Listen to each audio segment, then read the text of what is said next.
بسم اللہ الرحمن الرحیم فنعم المولا و نعم النصیر رب اشرح لی صدری ویسر لی امری واحلل عقدۃ من لسانی یفقہوا قولی اللہم صلی علی سیدنا محمد وعلی آل سیدنا محمد وعلی اصحابہ وعلی ازواجہ اجمعین وبارک وسلم وصلی علیہ۔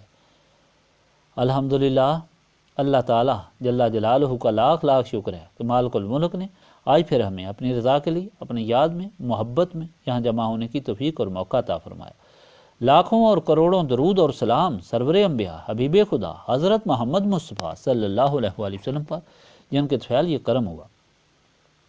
سامعین کرام، اللہ تعالیٰ نے قرآن پاک میں ارشاد فرمایا ہے، اللہ الذی خلق السماوات والارض وانزل من السماء ماء فاخرج به من الثمرات رزقا لکم وسخر لکم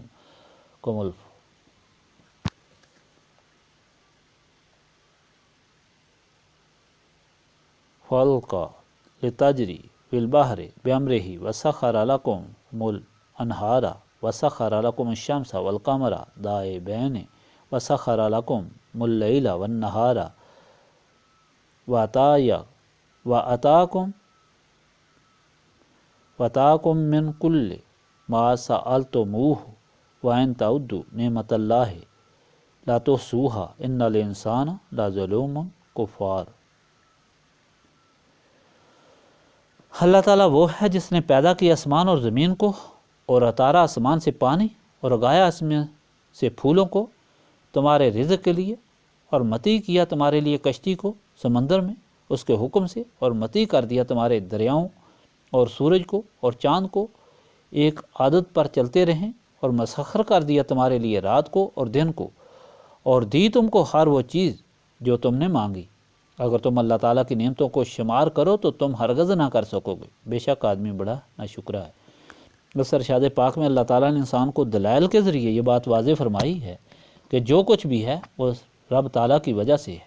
اس کی زندگی، اس کی موجودگی، اس کی ضروریات، اس کی نشو و نما سب اس کے رب تعالیٰ کا کرم ہے، جو برموقع برمحل بوقت ضرورت از خود فرماتا ہے اور مانگنے پر بھی عطا کرتا ہے۔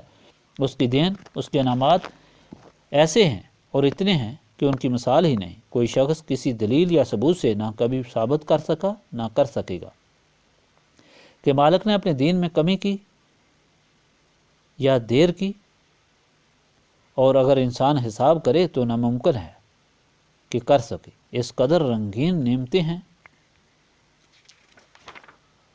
لیکن باوجود اس ساری کرم نوازی کے انسان اس مخلوق رحیمانہ سے لاپرواہی برتتا ہے اور کبھی انکار کرتا ہے، جو کھلم کھلا ظلم ہے۔ حدیث پاک میں آیا کہ انسان اسی طرف جھکتا ہے جو اس پر احسان کرے، تو اللہ تعالیٰ بھی جو اپنی مخلوق پر بہت مہربان ہے، حکمت سے اپنی مخلوق کو اپنی طرف بلاتا ہے، قرآن پاک میں دلائل دیتا ہے اور ترغیب اور تربیت کے ذریعے انسان کو سمجھاتا ہے اور راہ راست پر بلاتا ہے۔ ترغیب تو یہ دیتا ہے کہ اے انسان، ذرا اپنے آپ کو پر غور کر اور اپنے ارد گرد پر کہ کیا ہو رہا ہے اور کیوں ہو رہا ہے۔ تیرا وجود کس چیز کا مرکب اور کتنی عجیب مشین ہے، جس میں کتنے پرزے ہیں، کس طرح آٹومیٹک کام کر رہے ہیں، اور ان کی ضرورت کس طرح بر وقت پوری ہو رہی ہے۔ یہ سب کچھ کس نے بنایا؟ پھر اس ساری مشین کی بیرونی ضروریات کون پوری کرتا ہے؟ کیا انسان کے ارد گرد جو کچھ ہو رہا ہے یہ اسی کے لیے نہیں ہو رہا؟ آسمان، زمین، پانی، سمندر اور زمین پر راستے، سفر، سواریاں، قسم قسم کے انواع کے پھل، سبزیاں، دھوپ، چھاؤں، ہوا، بارش، سردی اور گرمی، یہ سب کس کے لیے ہیں؟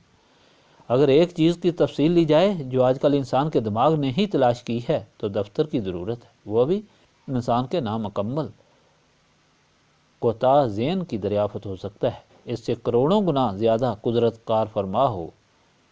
گرمی اور دھوپ کے فوائد اور ضروریات، بارش اور ہوا کی ضرورت، آسمان اور زمین کی ضرورت، سورج اور چاند کی ضرورت، اور اس کا سفر کتنی حکمتیں اپنے اندر رکھتا ہے۔ اگر سورج ایک خاص فاصلے پر نہ ہو تو زمین جل کر راکھ ہو جائے، برف زمین کی ہر چیز کو فنا کر دے، مگر اس کی موزوں گرمی ہر چیز کی زندگی کا سبب ہے۔ بارش اور ہوا کی ہر چیز کی نشو و نما اور بالیدگی کے لیے ضرورت ہے۔ حضرت داؤد علیہ السلام نے عرض کی کہ مالک، اپنی نعمت کا مشاہدہ کرا۔